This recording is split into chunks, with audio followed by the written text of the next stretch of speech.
When you move plants inside the garage for the winter, what kind of light should you use to keep them alive? And this is Richard from YouTube.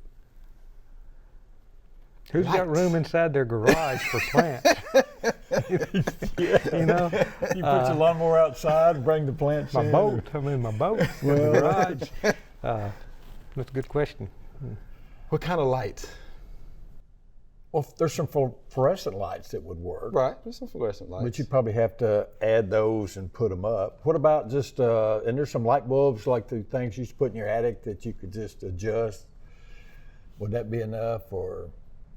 If your garage, has the little windows, I mean, the natural ambient light, Right. is actually kind pretty of good. dormant.